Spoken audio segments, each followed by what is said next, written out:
மொழியும் இந்த தாய்மொழியும் இன்று வசப்படவில்லையடி.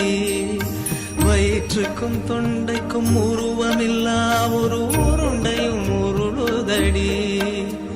காத்திருந்தால் எதிர்பார்த்திருந்தால் ஒரு நிமிஷமும் வருஷமடி.